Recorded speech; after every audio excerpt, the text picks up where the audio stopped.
I'd like to call this meeting of the Dartmouth School Committee to order. If you would all please rise for the Pledge of Allegiance. I pledge allegiance to the flag of the United States of America and to the republic for which it stands, one nation, under God, indivisible, with liberty and justice for all. I'd like you all to remain standing for one moment. We're going to have a moment of silence for Ms. Genevieve Vieira, who was the secretary at Cushman School and who passed this week.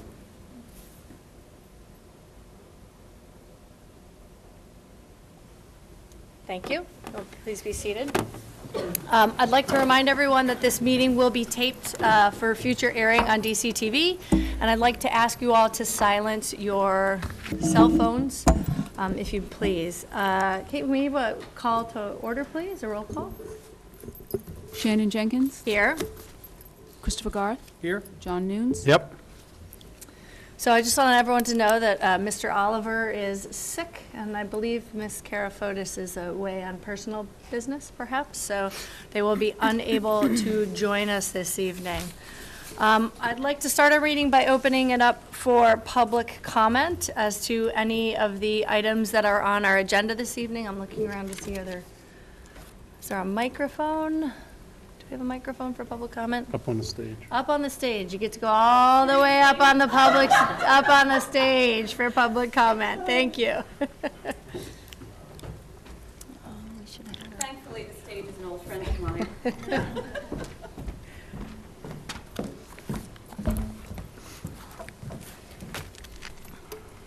Good evening. My name is Lori Dinicio. I am a speech-language pathologist here in Dartmouth, and I am also the mother of 2 children, a son at Potter and a daughter at Cushman.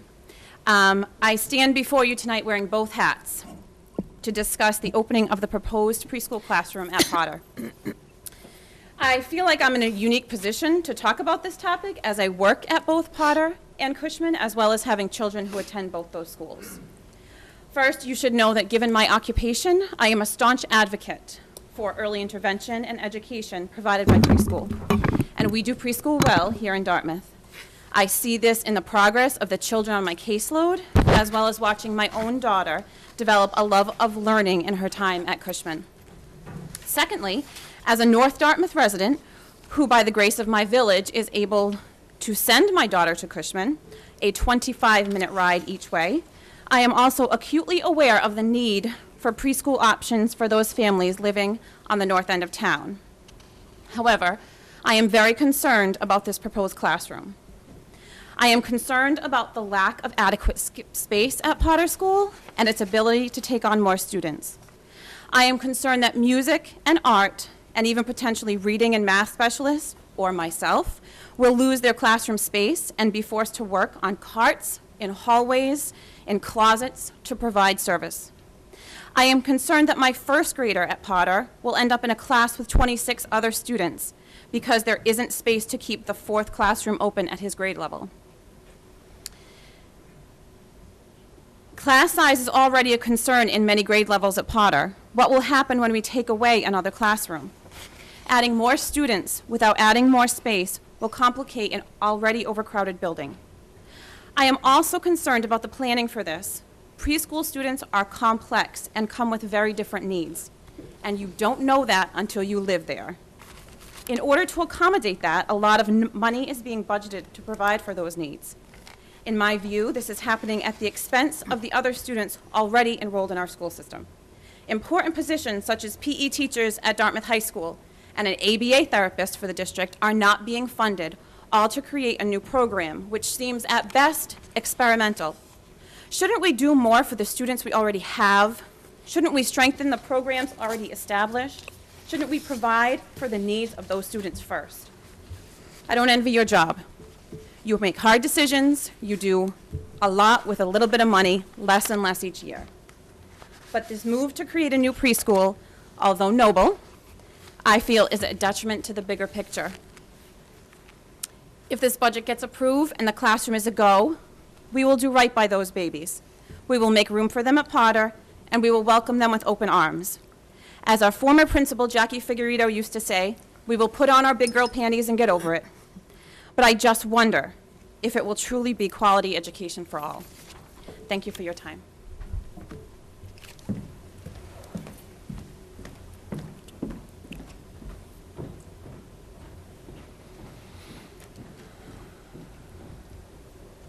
Is there anyone else who'd like to make a comment? No one else wants to brave the stage this evening? All right, so we're gonna, because we are a little bit before the time on the public hearing for the budget, and we cannot start before that published time, we're gonna move up the spotlight on kids with a Quinn Elementary skid, also so they do not have to sit here through the public hearing on the budget. So I'll turn it over to Dr. Gifford, who can perhaps do the introductions here. I'd actually like to turn it over to Mr. Granfield, a principal of Quinn, and Miss Audra Thomas, our assistant principal tonight, who have planned this wonderful event for us. So I think we're gonna perhaps move Yeah. out into the. I think that's a good idea. Side here. Oh, okay. Okay, Yeah, but you know what? I'm going out there because other than that, I I'm think gonna. we're gonna come out so we can Yeah. see better. Yeah.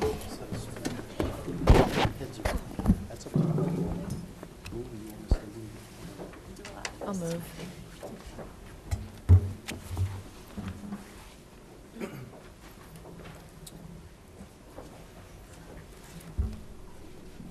So, good evening.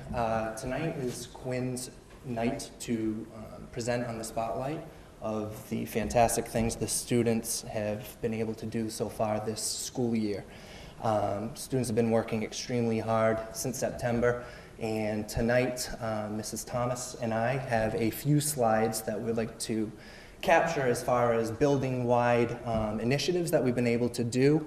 And then I'm very excited to turn it over to Miss Tiffany Martin, who is our school outreach worker, and she will be introducing our 5th grade peer leaders, those that were able to attend tonight, and they'll be highlighting all of the amazing work that they've been doing, not only here at Quinn, but throughout the entire community of Dartmouth.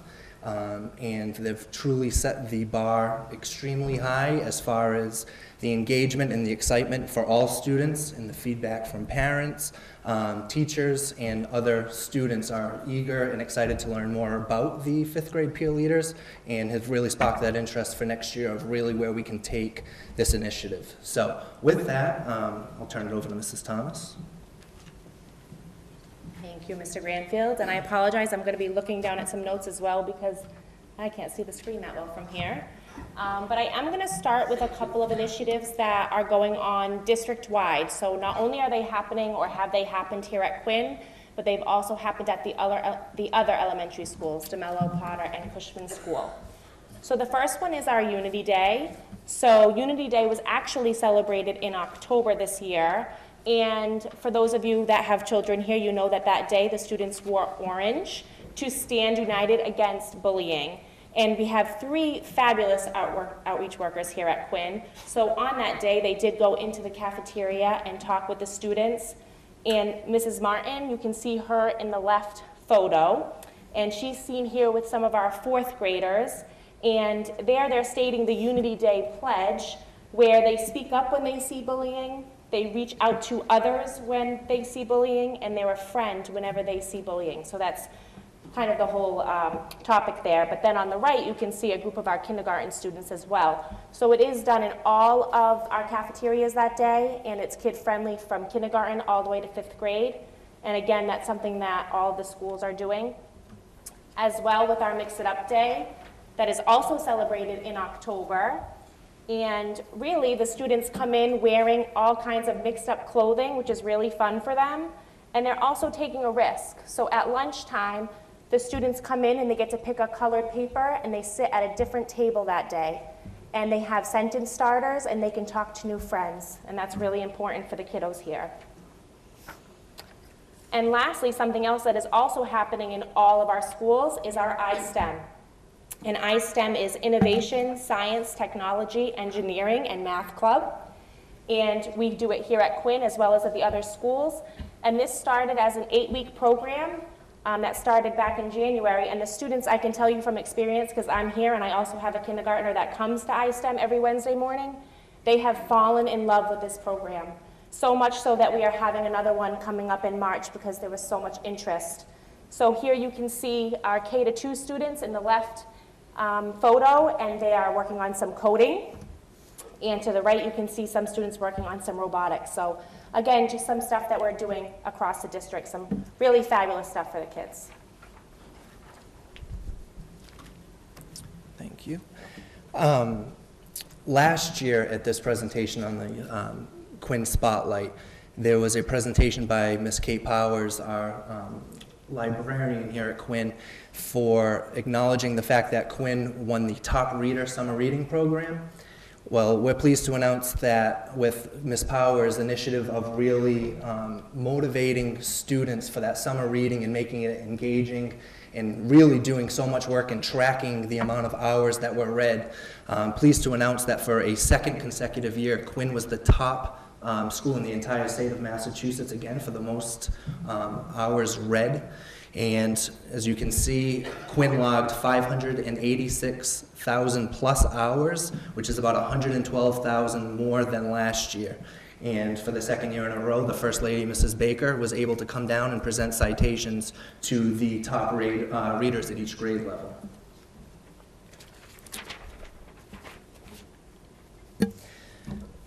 Just last week, we were able to celebrate our Literacy Night. And as you can see there, we had over 20 staff members that were willing to volunteer not only their time this night, but for all the different committees that went into really forming, making sure it was going to be engaging and getting all the materials ready and all the logistical space and flyers and every single thing that goes into such a excellent night. And you can just see some of the different centers that we're able to have. You can see they were all Dr. Seuss themed. And they range from stack the cat hats, make your own oobleck. That was one of the more popular stations where students were actually able to play and make it and take it home with them. And in total, we had over 200 students come that night, so it was a really successful night.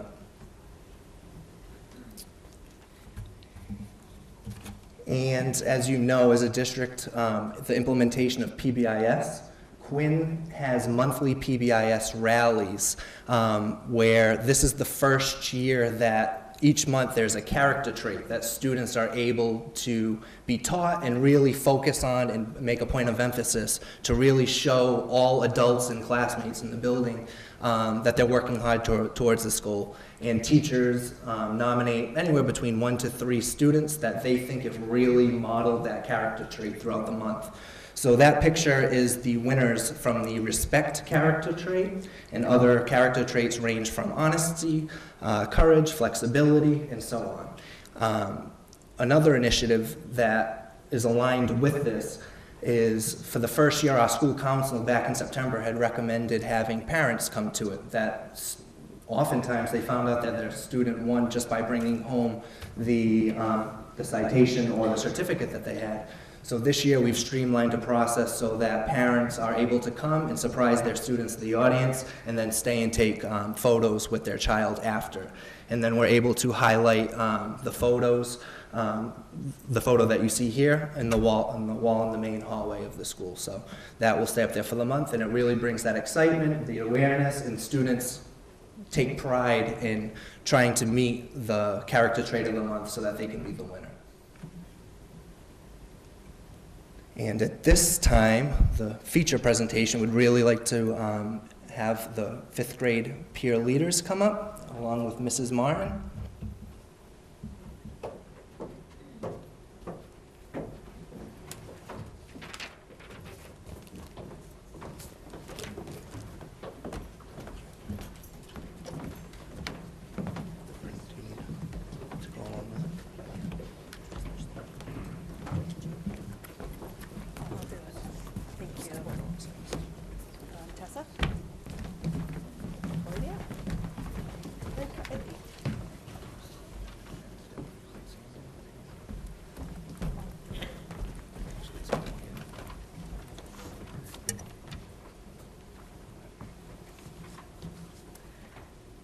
Good evening. These are some of our 5th grade peer leaders. There are 29 in total, and these are the ones who were able to be here tonight. We're very proud of them.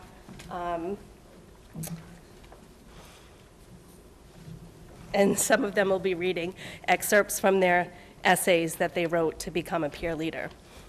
We started talking about having this type of program last year, and it was important to us as outreachers and outreach workers in the building that, we talked about possibly doing a student council or peer leadership, and it was important to us that the students self-selected themselves, and it wasn't a popularity contest, as sometimes it can be.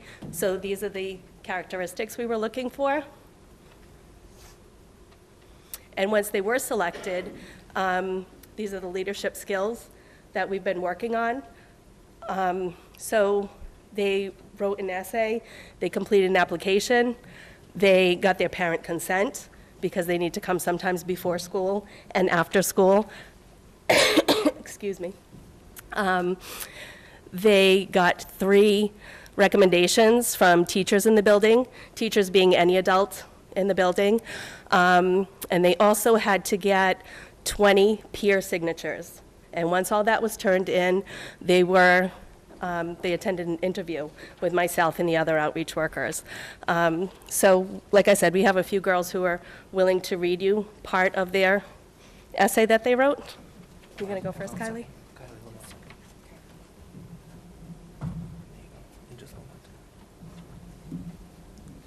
Hi, my name is Kylie Gagney from Miss Doe's class. I thought I would be a good peer leader because I respect myself, others, and property. I also thought I would be a good peer leader is because I'm responsible and I always try to tell the truth and keep my promises. Lastly, I wanted to make my school a better place and I wanted to help as much as I could in our school.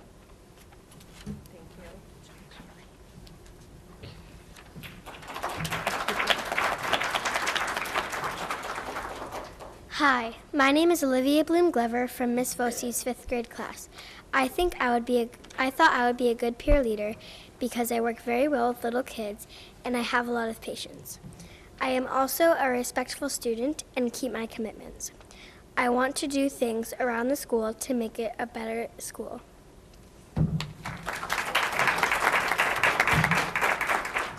My name is Tessa Renzo from Miss Vosie and Miss Anthony's 5th grade class. I'm a positive role model for other students because I'm kind, responsible, and trustworthy. I will give up time before and after school to participate in leadership opportunities. Nice job, girls. So Miss Bloom and I had gone into all of the 5th grade classrooms during their second step lessons to introduce this, and all students were given information to take home to their parents. And then after all the applications were filled out and the interviews were done, there were 29 students who became our peer leaders. They've been very busy. We have just a few slides about what they've been up to. This is a large piece of paper that exists in my office that whenever they have an idea, they can just come in and write it down. I'm not sure we'll get to everything this year, but like I said, they have been very busy. They helped with the Great Kindness Challenge. They made posters to put up around the buildings. We had thank yous for teachers, for administration, for bus drivers, nurses, and they helped with all that. They did a great job. The Super Bowl of Caring, they helped with collecting food items that we donated to the Dartmouth Council on Aging. They sorted, packed. They also, some peer leaders had gotten approval. They go to administration and make sure that we can do these activities. One of the ideas was to make bookmarks, just to put into the books at our library so that when kids check them out, they could find a bookmark with some kind messages on there. And February 17th was Random Acts of Kindness Day, and one of the ideas they had was to make small cards and stuff them into all of the 5th grade students' lockers. So they did that as well. Most recently, Thursday night, they volunteered at Literacy Night, and it was really great to watch the group of students organize themselves on their own, what stations they would be working at. They switched with each other so they could do different activities, and they even covered for each other so that they could participate in the activities that were going on in the cafeterias that night. And right now, this week, they're collecting for All for Books while the book fair is going on. And what they would like to do with the money they collect is buy books for children at a local homeless shelter. And then what Scholastic does is they match the donation and give books to one of their charities as well. So that's a little bit of what we've been up to. They're prepared to answer any questions that you might have.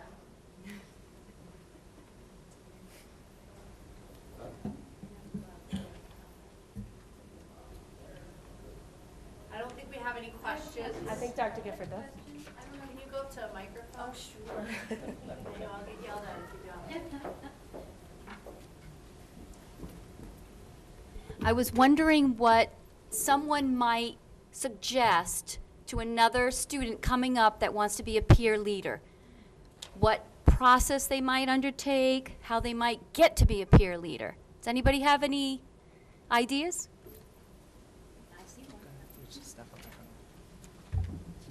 So I would give as advice to somebody who wants to be a peer leader that it's a really good opportunity and it helps a lot of the school and a lot more in our community. Thank you.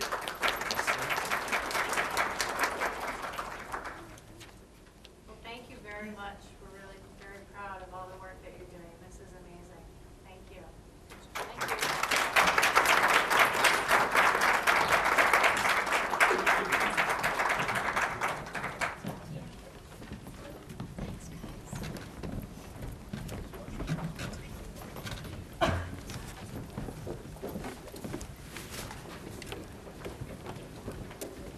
So I also want to say, I know we're going to open up the public budget hearing in just a moment here, but I know there's lots of families here, and I'm sure you all have dinners to eat and homework to do and kids to put to bed, so obviously feel free to leave if you need to and want to. I'm sure you do.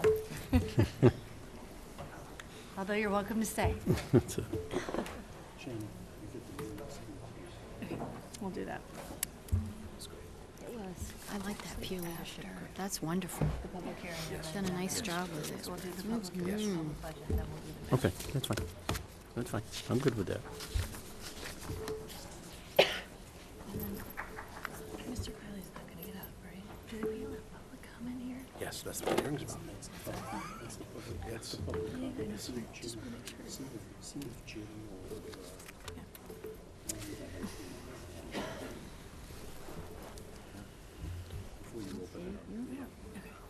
Okay.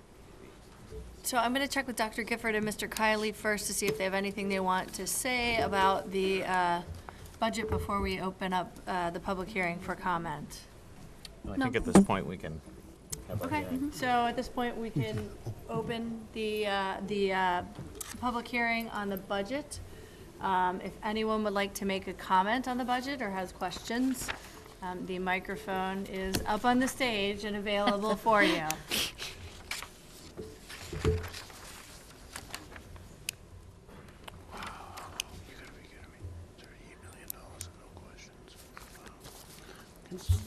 Don't all rush at once, right? I know you're all like dying to get up here.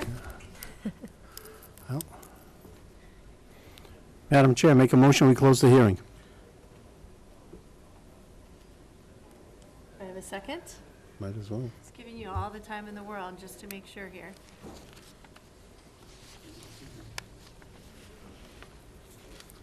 Get rid of it, Chris. Do I have a second? I'm just looking to see if anybody wants. Shannon, you can second.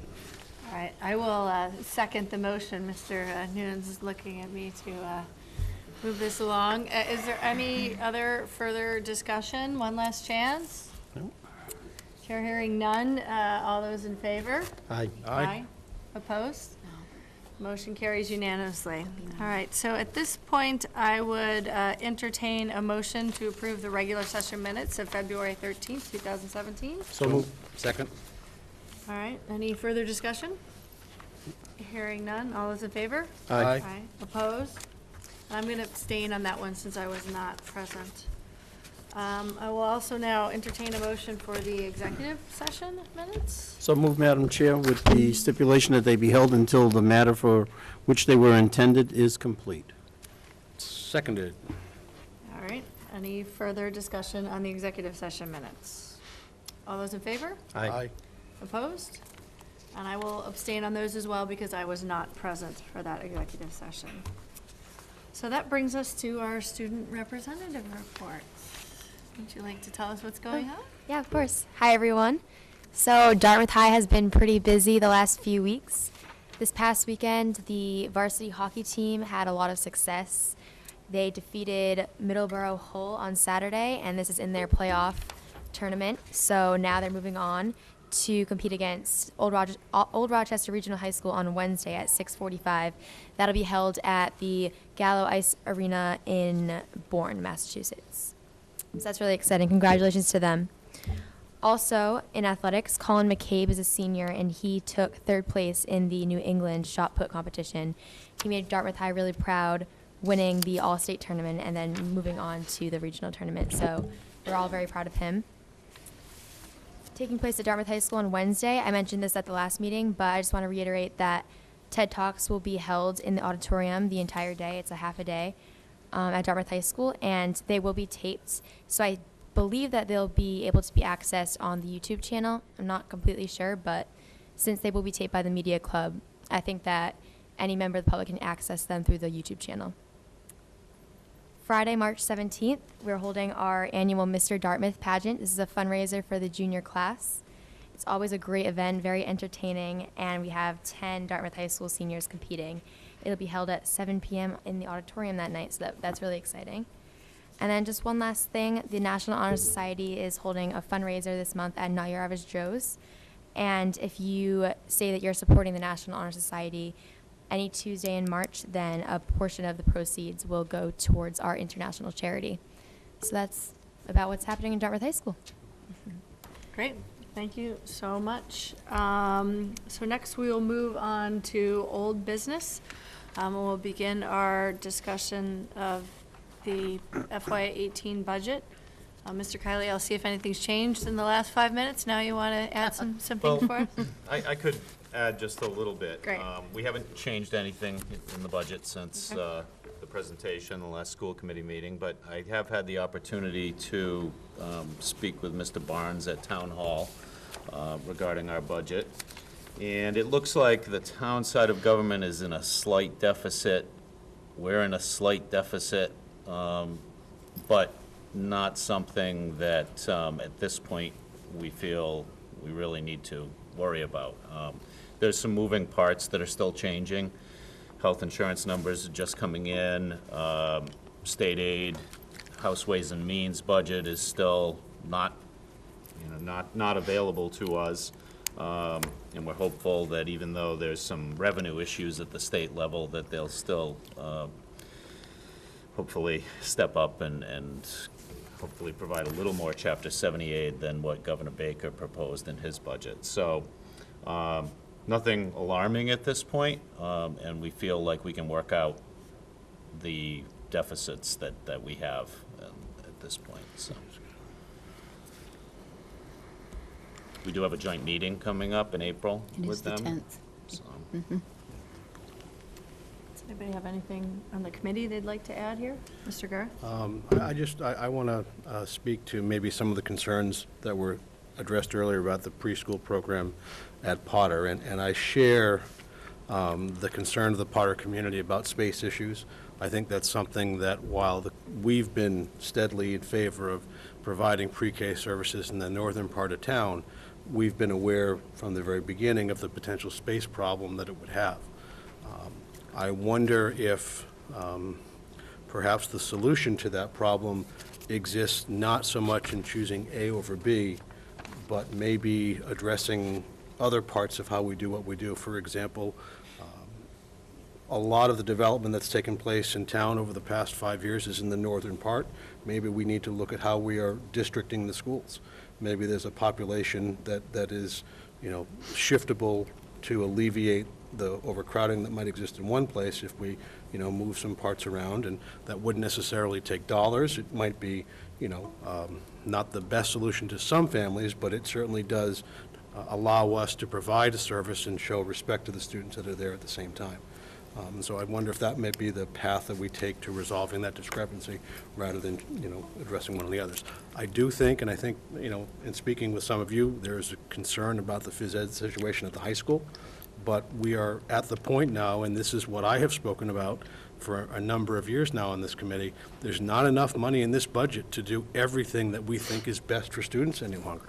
And we are having to make hard choices between what is most best and what is slightly less than most best. And that's not a good situation for the town. It is a situation that needs addressing, just as the phys ed situation at the high school needs addressing. Mr. Nunes, do you have anything you'd like to add?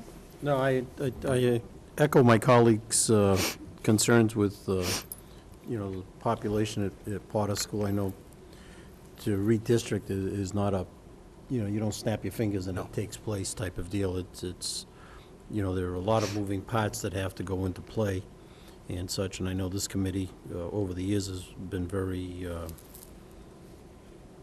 forthright with what they've tried to do with class sizes and school sizes and everything else. Yeah, there's only so much money to go around, and I kind of echo Mr. Kiley's comments about with regards to House Ways and Means, and I've expressed that concern from the get-go numerous times with putting this budget out here now, and only with House 1, and which is the governor's budget, and not having House Ways and Means or anything of that nature to fall back on. So I mean, it still concerns me overall, but I'm happy with the budget. I'm not happy with the items that were left out, but as I've said before, those are not frills that we're looking for. Those are wants. Those are needs.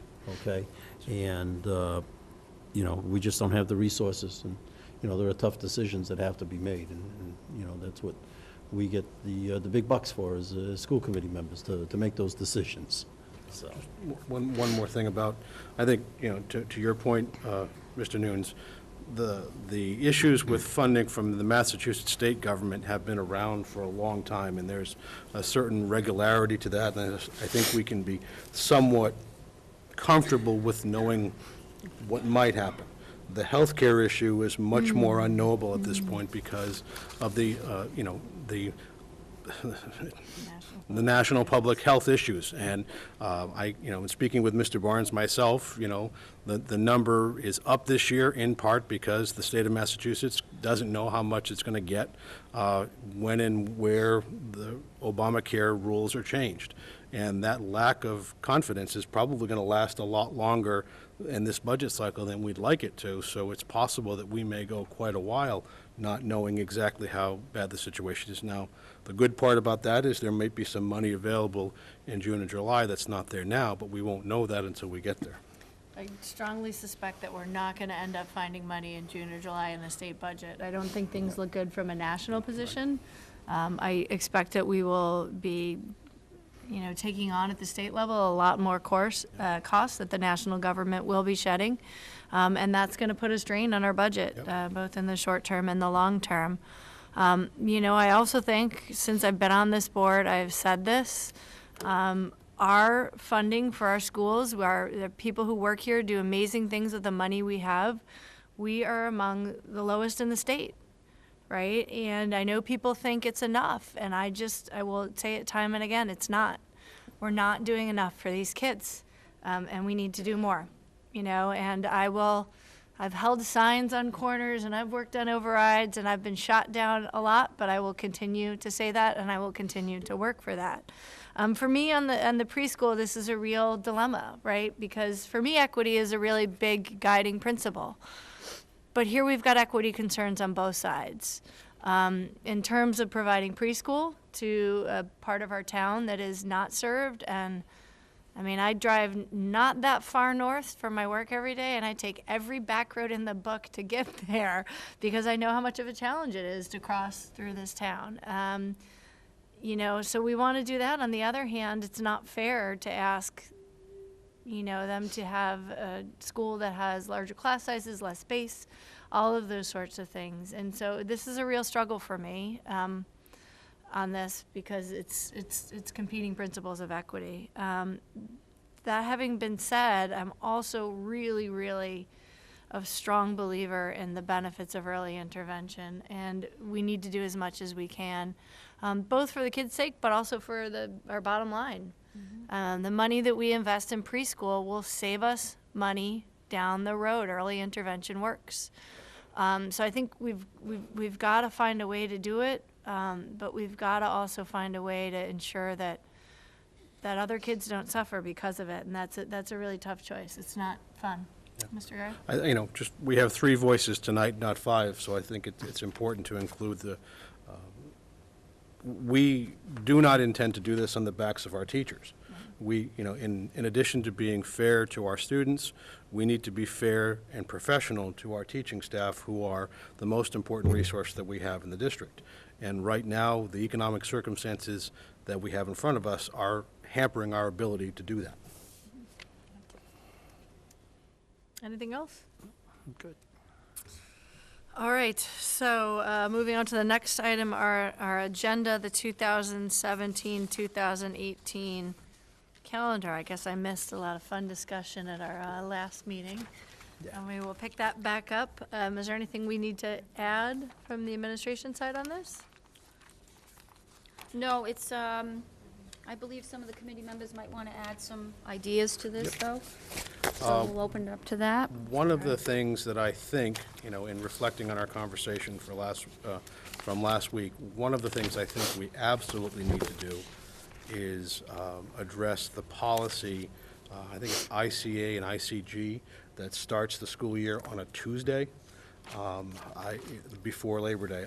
I think that, I'm not sure what the history is there or why it was done such, but we have 2 professional days followed by 2 instructional days. And I'm not sure that there's any particularly compelling reason why we do that any longer. I would like to waive that policy for this year and send it to the policy subcommittee for the intention of removing it from its current state. I think that gives the superintendent the flexibility to address some of the issues and concerns we have about the school calendar. I don't think I have any particular intent, so I'll take that off the table right now. But I do think that that's a flexibility that should be at the administrative level and not at the policy level. If there's a compelling reason some year to start on a Tuesday, we still could do that, but I don't think there's any reason why we can't do a fairly normal thing of starting the work week on a Monday.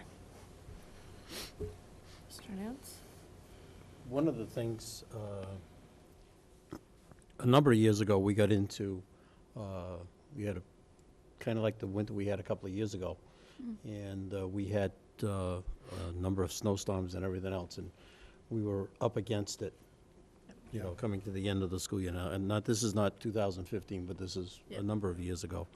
So we came up with a policy of, depending as to when Labor Day fell, okay, as to when we would start school. If Labor Day was like the 5th, 6th, 7th, 8th type of deal, we would start before. If it was the 1st, 2nd, 3rd, 4th type of deal, we'd start after Labor Day, because we still had some time, some wiggle room. And then, a few years after that, we got into, we just kind of modified everything and said, now let's start before Labor Day. That way it's consistent, and you don't have parents, making plans and trying to say, well, when do we start? Are you starting before Labor Day or after Labor Day this year? And everybody's scratching their head trying to figure out what's the calendar, what's Labor Day, and such.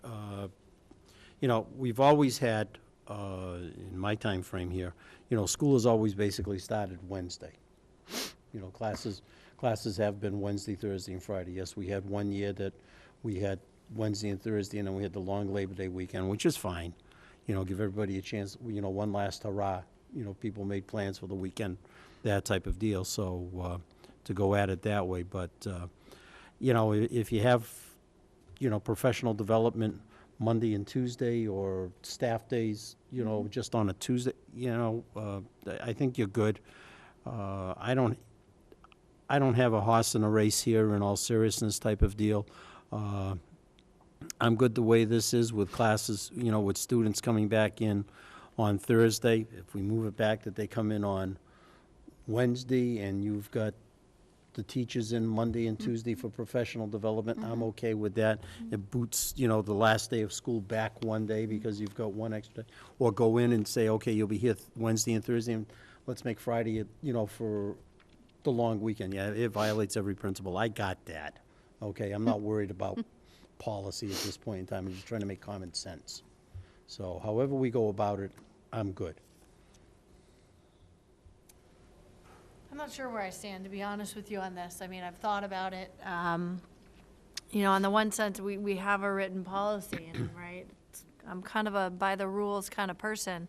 And I guess maybe we should have taken this up before we got here, because I feel like we had the same discussion last year.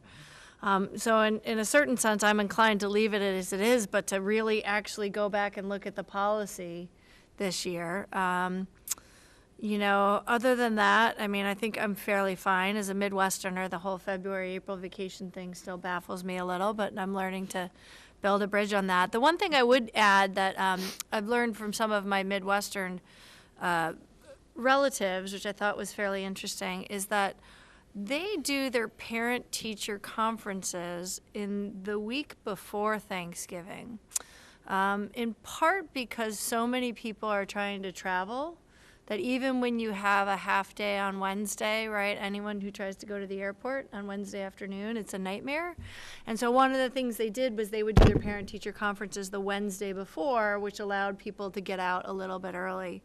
And I thought, obviously, we're not going to implement that this year, but I thought it's pretty interesting because it's only a week earlier than when we're doing parent-teacher conferences. Now, I don't know if that would be possible, but I just want to throw it out there as something to think about in future calendars, because I'm sure we probably have an attendance problem on the Wednesday before Thanksgiving.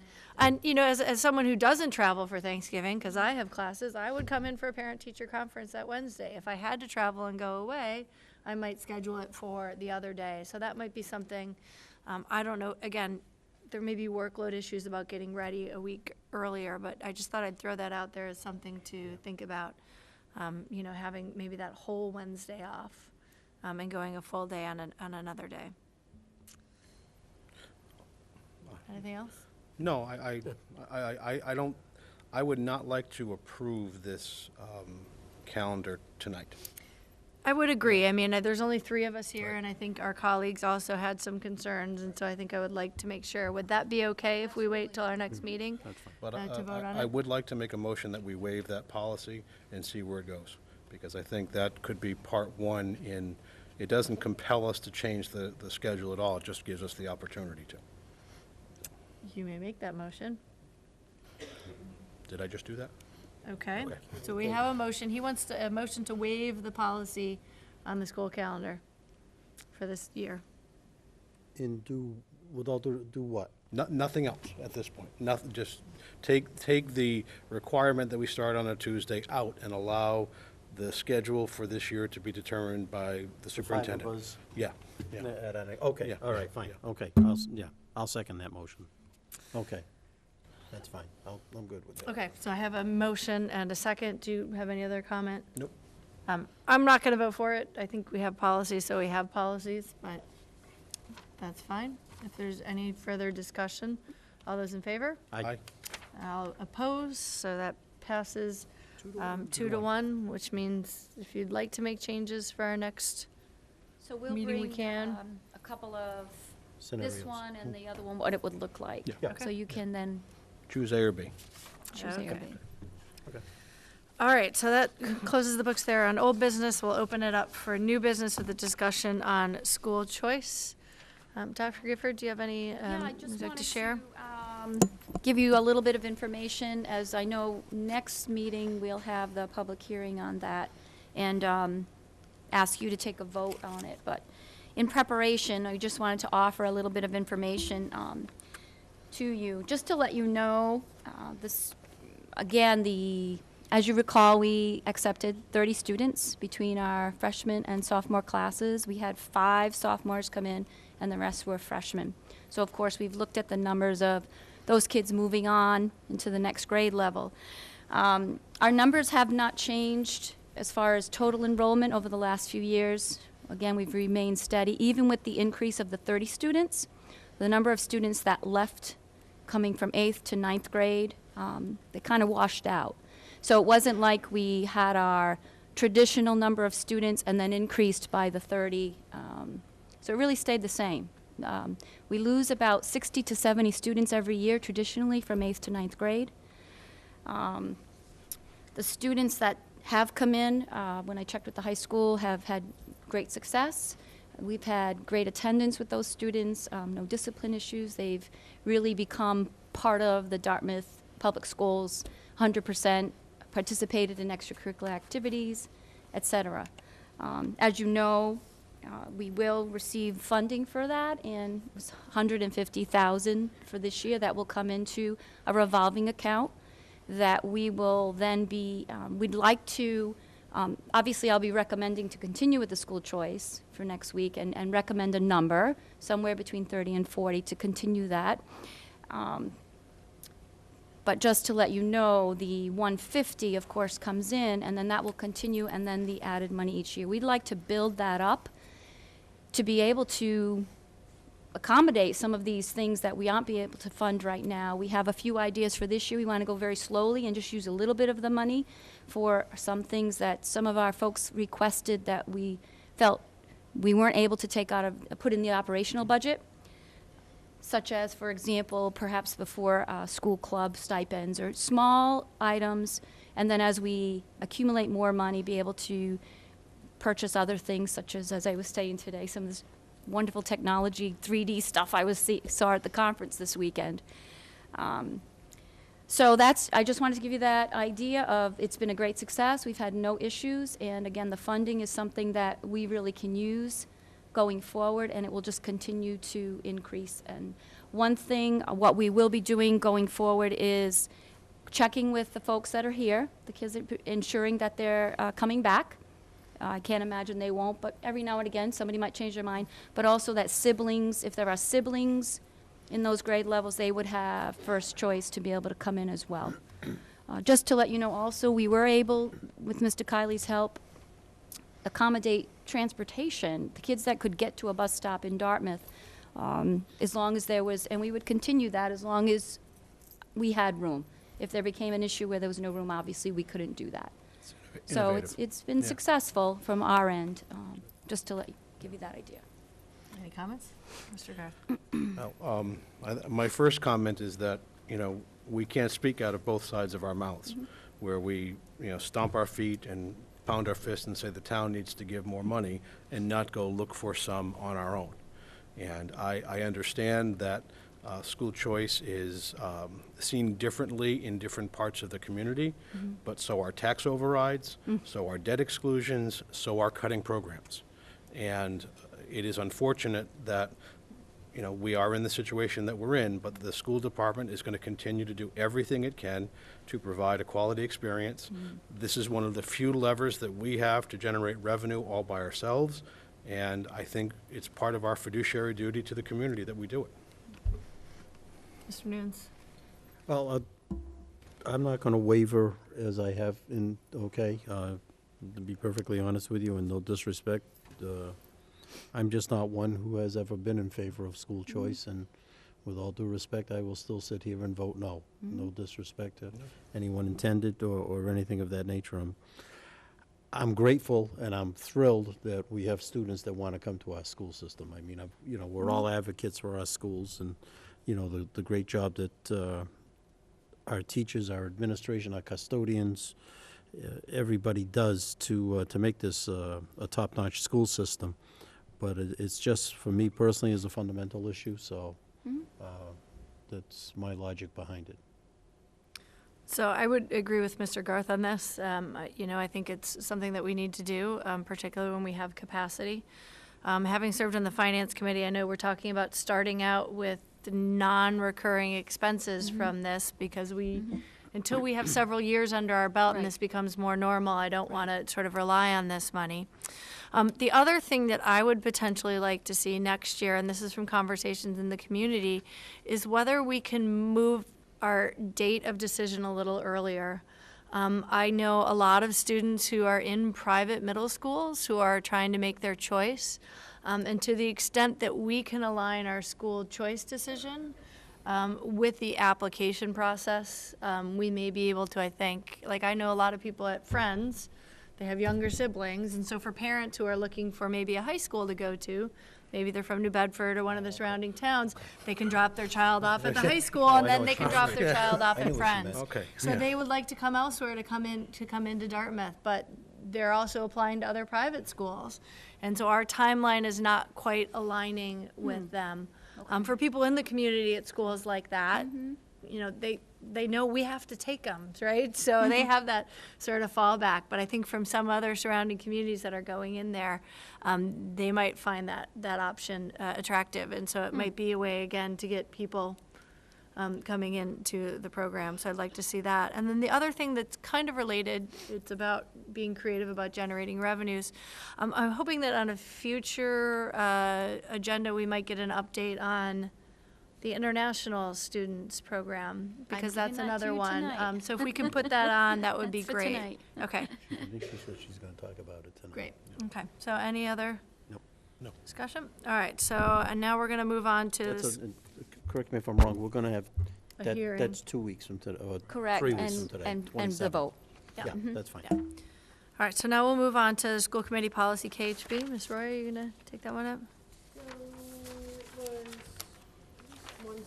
Meeting ago, or two. Two. We talked One the about last one before, yeah. sponsorships for the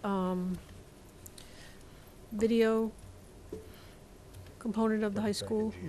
So we do have an advertising and school policy.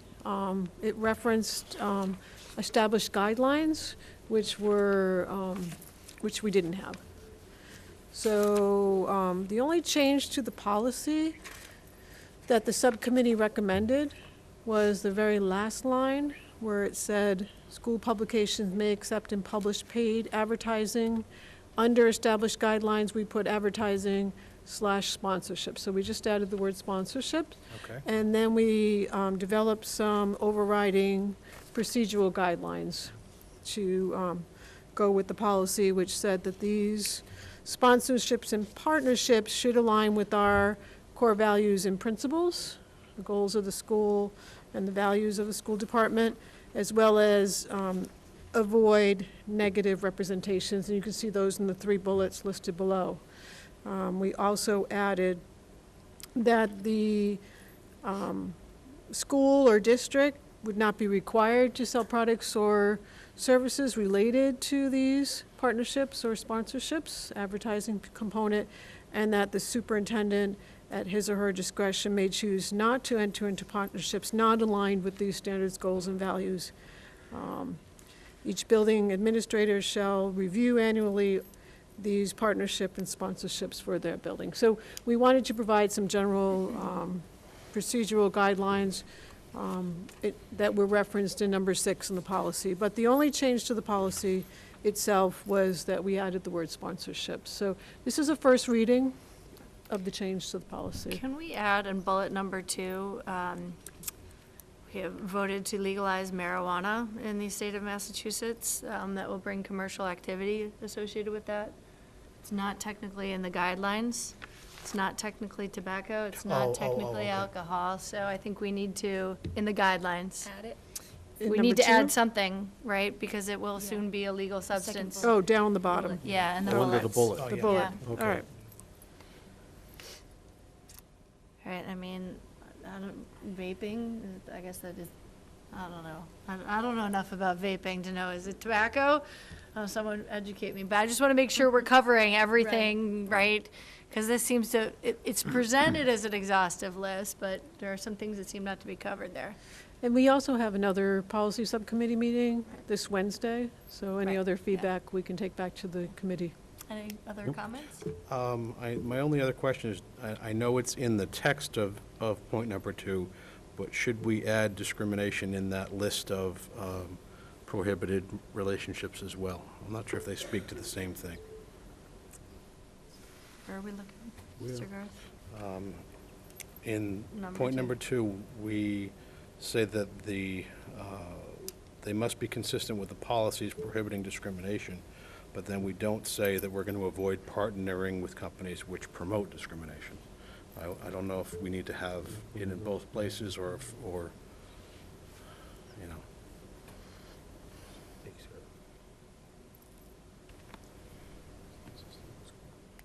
I'm reading, hold on, I think we're.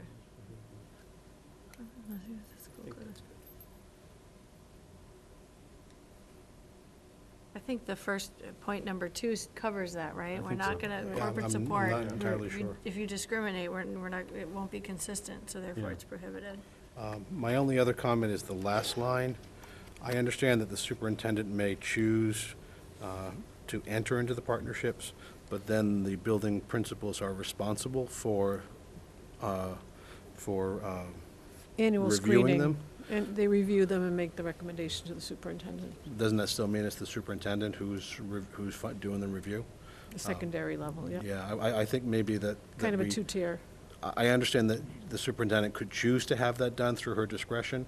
I think we should leave the superintendent as the only one who is defined in the policy as having the review. I think, you know, I can envision lots of circumstances Yeah, where. that wasn't the intent, but Right. we can clarify that. Mr. Nunes? I think what you're looking for here is if XYZ business comes to the Quinn School and talks to Mr. Granfield or Ms. Thomas and says, I would like to I'd like to do this advertising and sponsorship and everything else.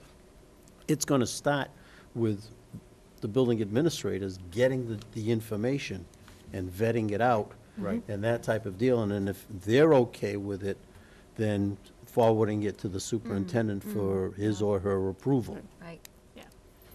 I just can envision, you know, I can't envision it happening now, but who knows what happens 10 years from now where building principal wants to keep something, the superintendent doesn't, and I think the language is ambiguous at that point. The superintendent rules. So you just want language that basically I just makes take- it clear that Yeah, the take- final Take decision. that last line Okay. out and leave it, Yep. and leave, you know, No, Just has the final decision. Yeah. Final decision. something like that. I'm happy with that line.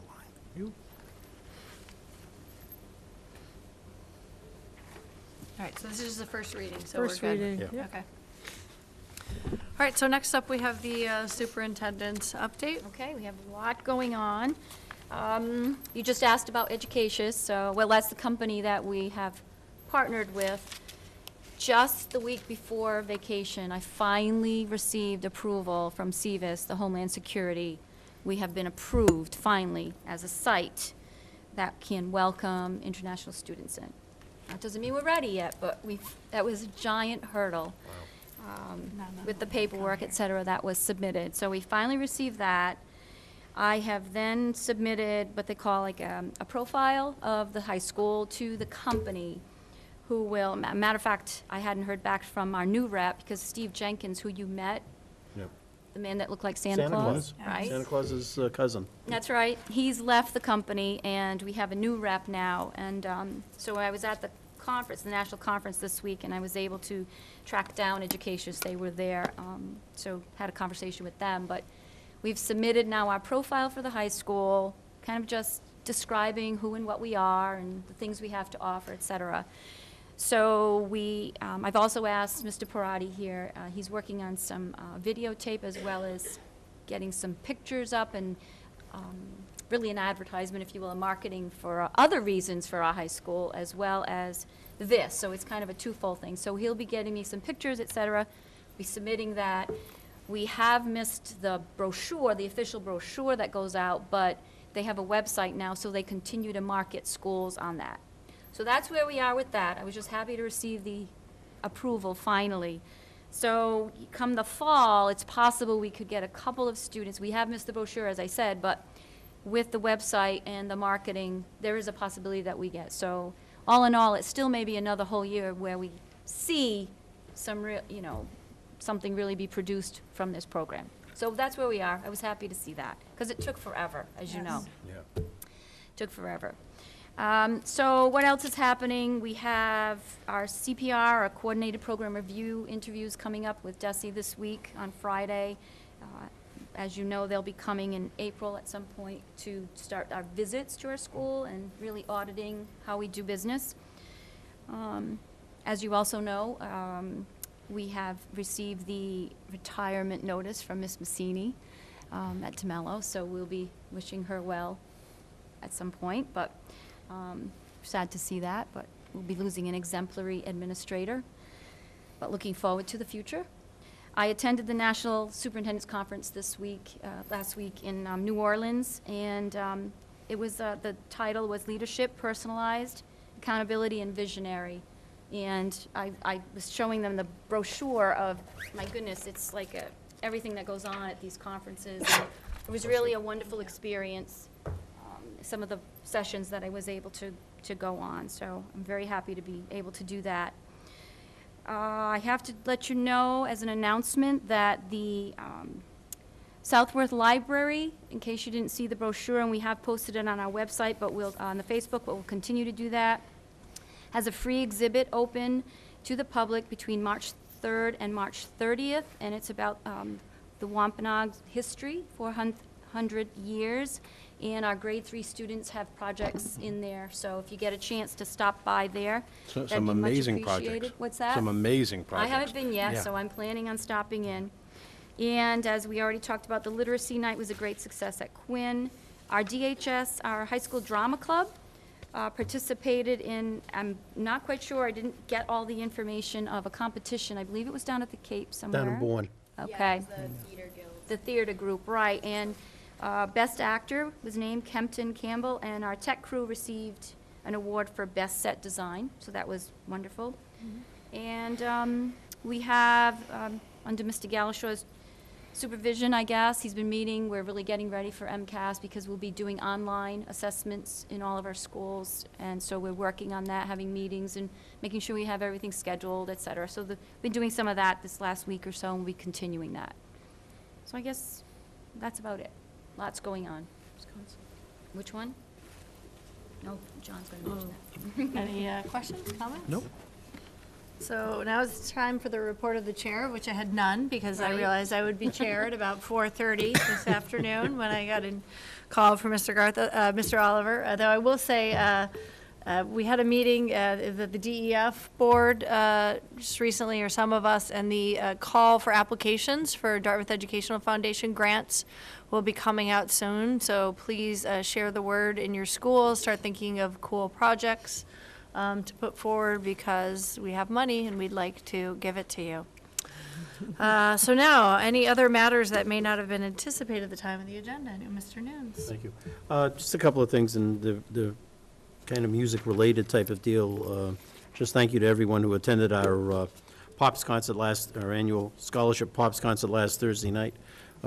We honored Joan Boucher, our wonderful secretary who's retiring, and it was a great night by everyone, all the groups from the stage band to the orchestra to the harmonics to the concert band to the percussion, concert percussion. Everybody did a great job, and everybody was very happy with it.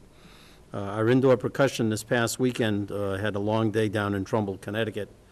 They left about 8 o'clock and got home almost 1 o'clock in the morning, and that with a couple of competitions. And in the WGI regional finals, they took first place. They had the best score of the evening for all the groups competing. They got an 87.4. So that's, that was excellent.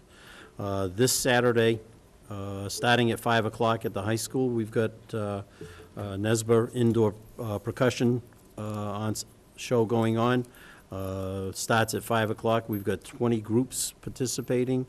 Dartmouth goes on just about 8:15, and it's really an opportunity to see not only our kids, but groups from all over New England participate and see what they do, and the amount of work and effort that goes into putting one of those shows on. So if you got an opportunity to get there, it'll be great.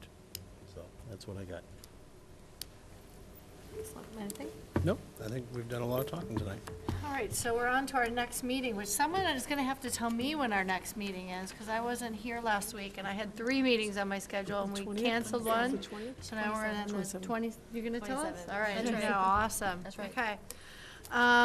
So at this point, I will entertain a motion to adjourn an executive session for the purposes of discussing strategy with respect to collective bargaining with non-union and union personnel, not to reconvene in open session. So moved. Second.